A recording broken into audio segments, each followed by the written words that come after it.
जारी, गुजरात में बीजेपी का राज कायम रहने का इम्कान। मध्य प्रदेश में कांग्रेस झंडा लहराते हुए आ रही है नजर।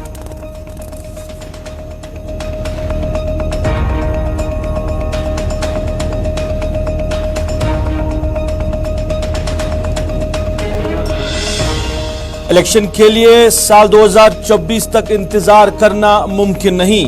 पिछले 5 सालों के अंदर जम्मू कश्मीर में अनहोनी चीजें हुई। हमने दफा 370 खोया। महाराजा के जमाने की रियासत के टुकड़े हुए। जम्मू कश्मीर के लोगों की हालत बद से बदतर हुई। अवाम की बेहतरी के लिए जम्मू कश्मीर में जल्द से जल्द इंतखाबात होने चाहिए। गुलाम नबी आजाद।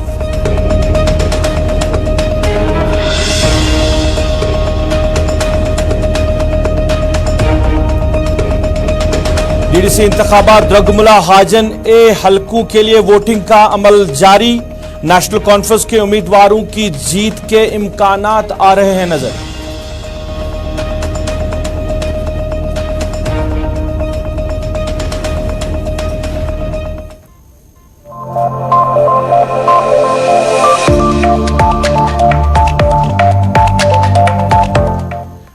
अस्सलाम वालेकुम नाज़रीन, सफर के 4 बजे हैं। आप स्पेशल रिपोर्ट देख रहे हैं गुलिस्तान के श्रीनगर स्टूडियो से बराह रास्त अपने मेजबान सईद रूफ फारूकी के साथ। स्पेशल रिपोर्ट में कुछ अहम खबरें आप तक पहुंचाने की कोशिश करेंगे। गुलाम नबी आजाद आज कुपवारा के लोलाब इलाके में गए थे। वहां पे उन्होंने कहा कि जम्मू कश्मीर में जल्द से जल्द इंतखाबात होने चाहिए। जब सरकार टूटी तब 6 महीनों के अंदर ही इंतखाबात होने चाहिए। अवाम को मुश्किलात हो रही है। इसके साथ साथ डीडीसी हलकों की बात करें, द्रगमुला और हाजन ए में जो वोटिंग का अमल वो जारी है। नेशनल कॉन्फ्रेंस के उम्मीदवार जो है वो लीड करते हुए नजर आ रहे हैं। इसके साथ साथ और भी मामलात होंगे स्पेशल रिपोर्ट में, लेकिन सबसे पहले बात करेंगे गुजरात और मध्य प्रदेश के हवाले से, क्योंकि दोनों रियासतों में वोटिंग का अमल जारी है और आज सुबह से वोटिंग अमल शुरू हुई। उसके बाद जो अंदाजे और अटकलियां लगाई जा रही थी, कहीं ना कहीं वो अंदाजे और अटकलियां जो है वो सही साबित होते हुई दिखाई दे रही है।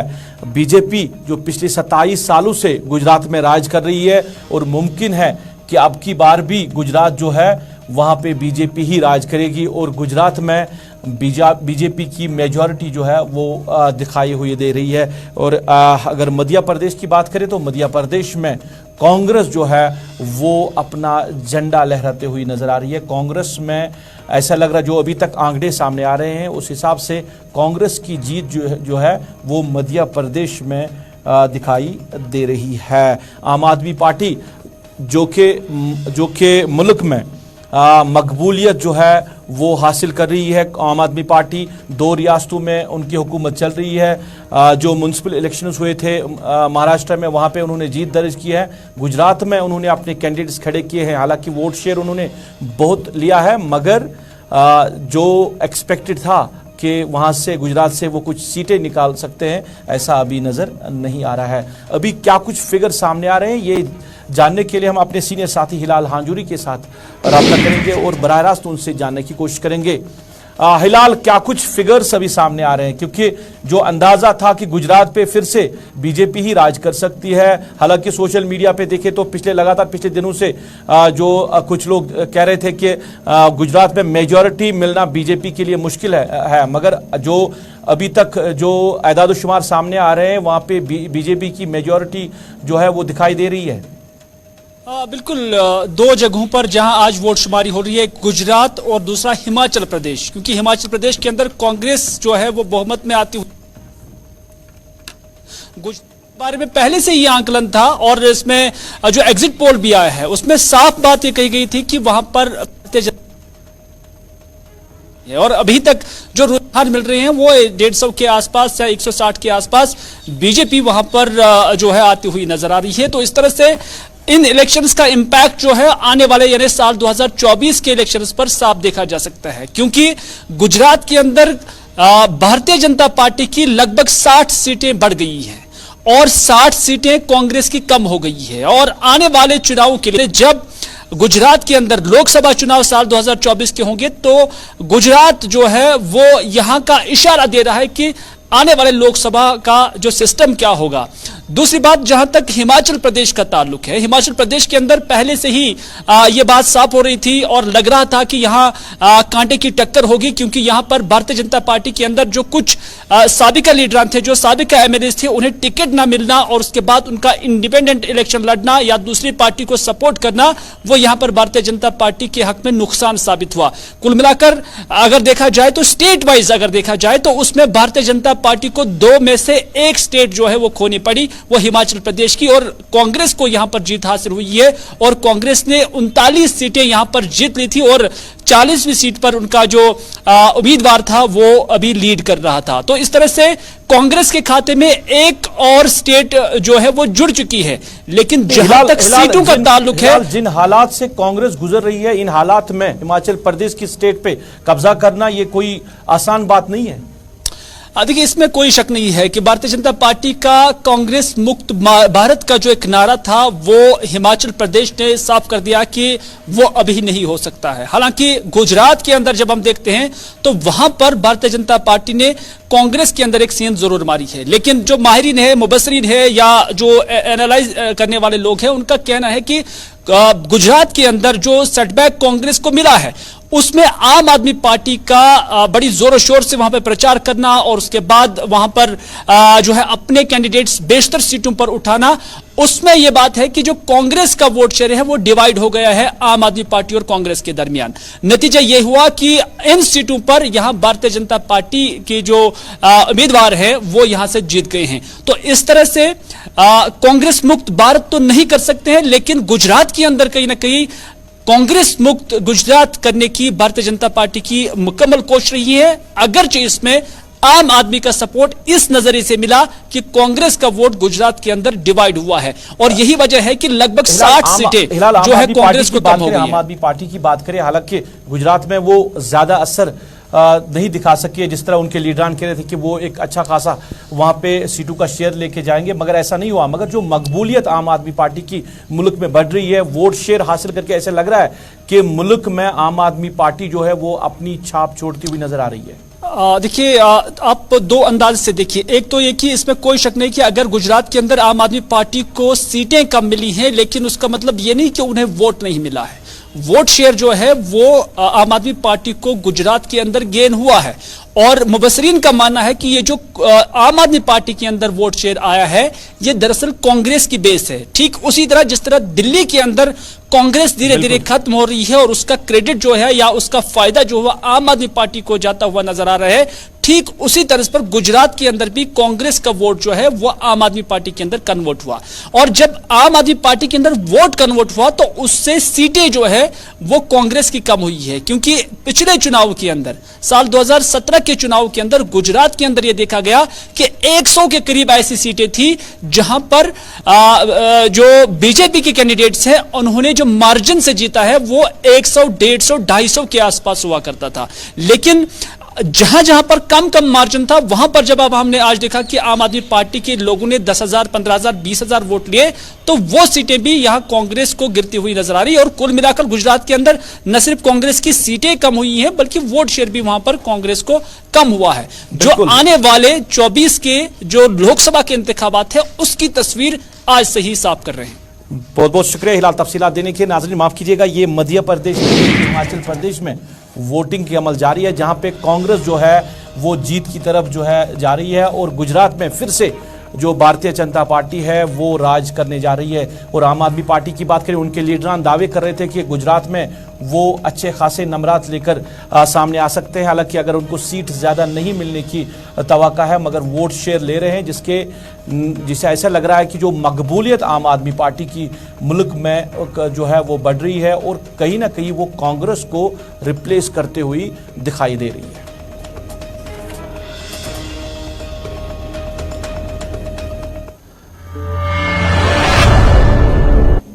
नाज़रीन, डेमोक्रेटिक आज़ाद पार्टी की जानिब से अवामी राबता मुहिम का सिलसिला जारी है और आज इसी मुहिम के सिलसिले में पतसोही लोलाब इलाके में एक रोज़ा कन्वेंशन का इनेकाद किया गया था, जिसमें पार्टी के सरबरा साबिक वजीर आला गुलाम नबी आज़ाद के साथ साथ पार्टी से वाबस्ता सीनियर लीडरान ने शमूलियत की। इस मौके पर गुलाम नबी आज़ाद ने मीडिया से बात की और मीडिया से बात करते हुए गुलाम नबी आज़ाद ने कहा कि हम साल 2024 तक इलेक्शन का इंतज़ार नहीं कर सकते हैं। हमने तो तब्दीली का इंतज़ार किया था, क्योंकि कहा जा रहा था जब 370 को ख़त्म किया गया तो कहा गया था कि जम्मू कश्मीर में अब तब्दीली आएगी। पिछले 5 सालों से हम तब्दीली का इंतज़ार कर रहे हैं, मगर पिछले 5 सालों में क्या हुआ कि जम्मू कश्मीर की आवाम की हालत जो है वो बद से बदतर हुई है। जब असम्बली डिज़ाल्व हुई थी तब 6 महीनों के अंदर यहाँ पे इंतखाबात होने चाहिए थे, मगर ऐसा मुमकिन ना हो सका और ना इलेक्शन कमीशन ने ना मरकज़ी सरकार ने इस तरह के इक़दामात उठाए हैं।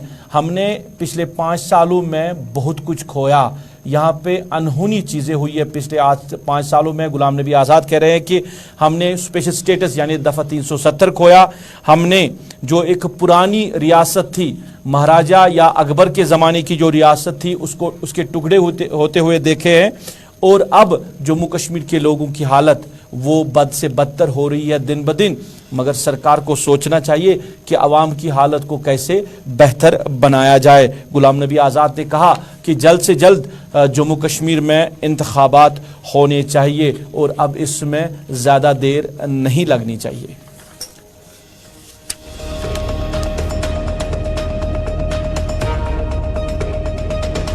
लेकिन 2024 तक तो हम इंतजार नहीं करना चाहते। हम तो तब्दीली का इंतजार पिछले 4-5 वर्षों से कर रहे हैं।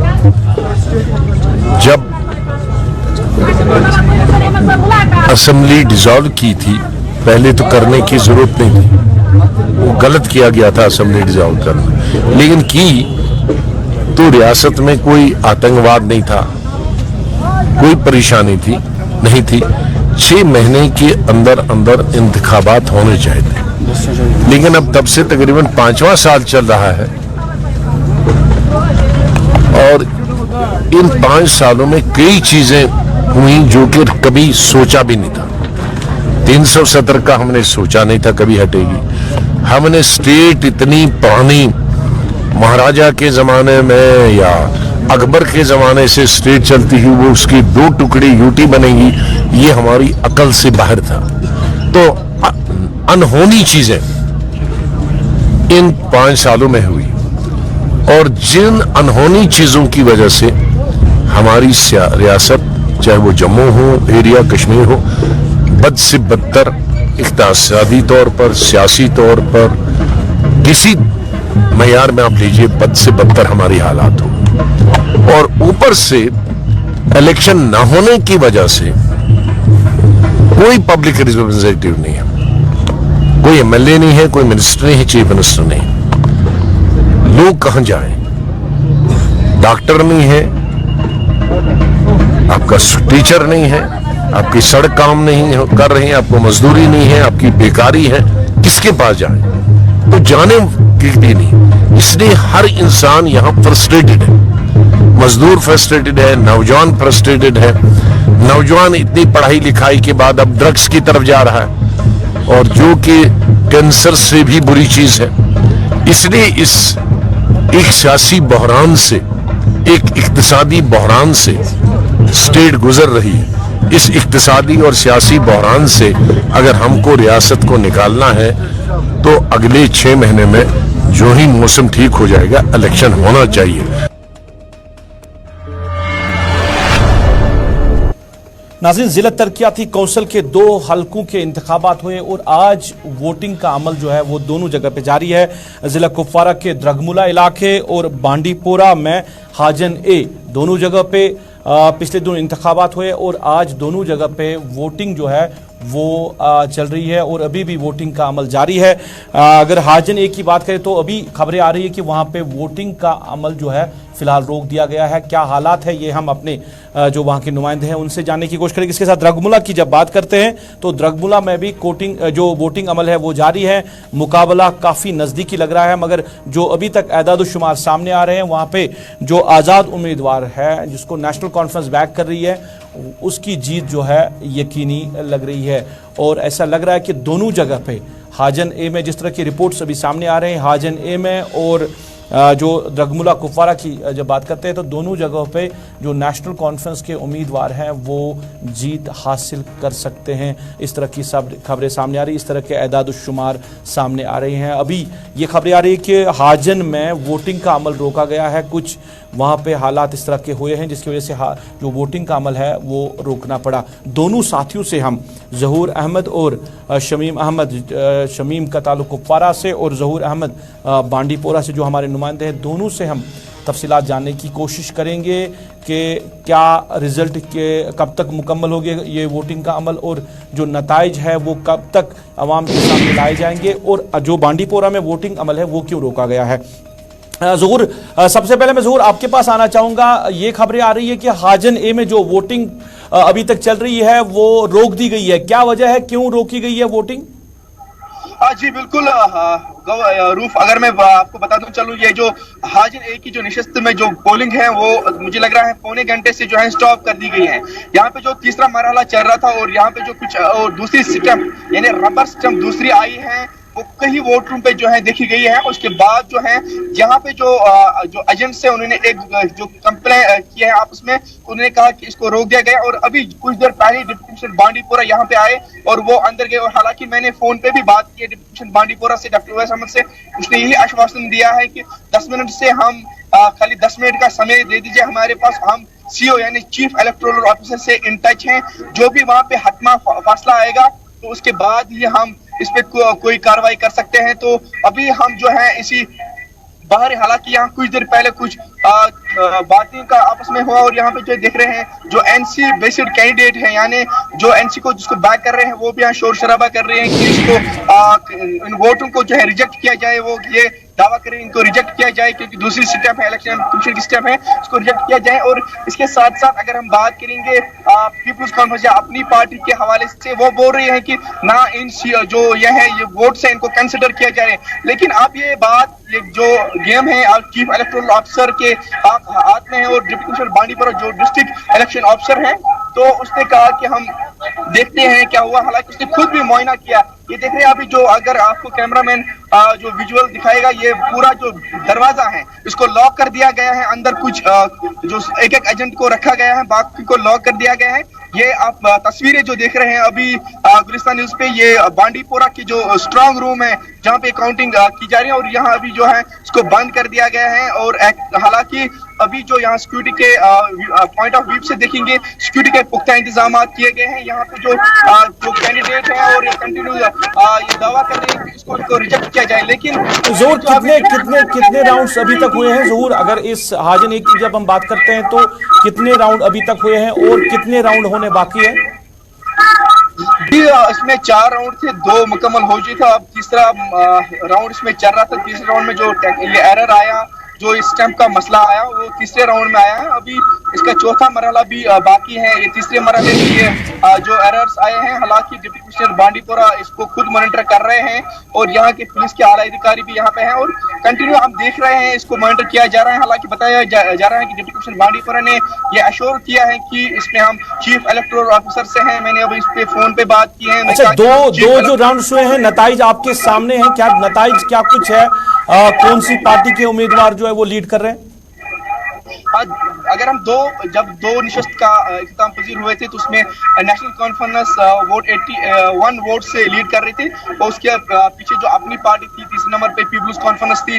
तो अभी बाकी जो वोटिंग जो सॉर्टिंग की गई इन वोटों को, इनको रखा गया था। तो उसके बाद ही यहाँ पे जो ये ज़हूर आप बने रहे मेरे साथ, ज़हूर आप बने रहे मेरे साथ। कुपवारा द्रगमुला के सूरत हाल भी नाज़रीन तक पहुंचाएंगे। शमीम, आपका खैर मकदम है, बताइए नताइज क्या कुछ सामने आ रहे हैं जहां हम द्रगमुला कुपवारा की बात करें?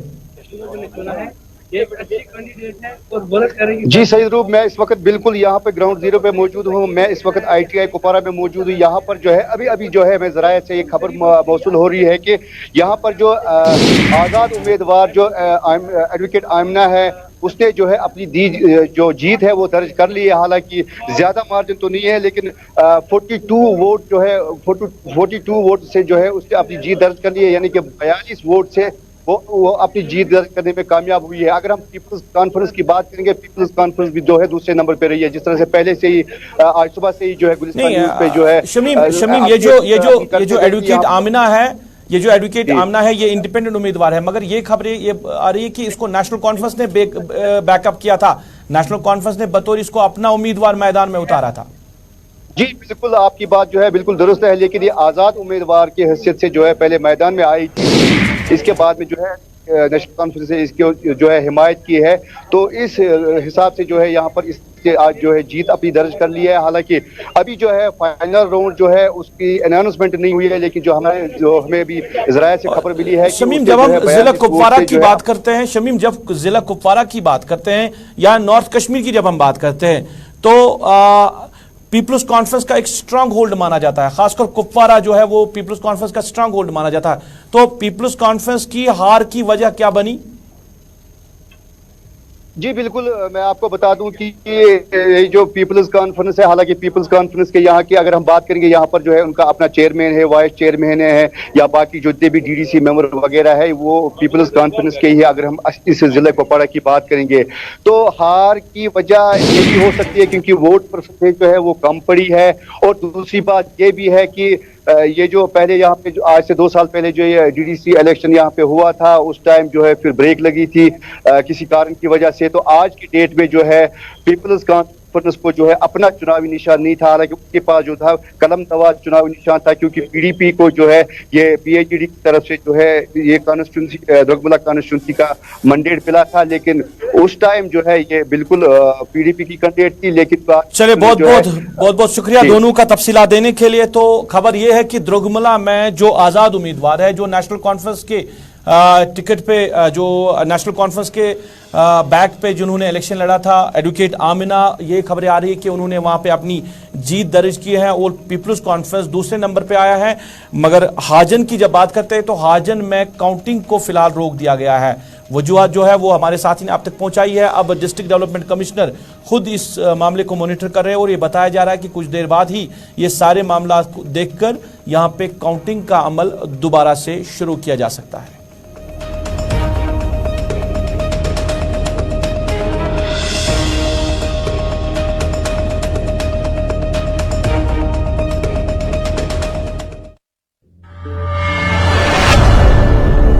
चलिए नाज़रीन, इसके साथ ही अभी तक की स्पेशल रिपोर्ट से अपने मेजबान को दीजिए इजाजत। आप खुश रहे, आबाद रहे, हमें भी अपनी नेक दुआओं में याद रखिए। अल्लाह आपका हमारा सबका हाफिज व नासिर।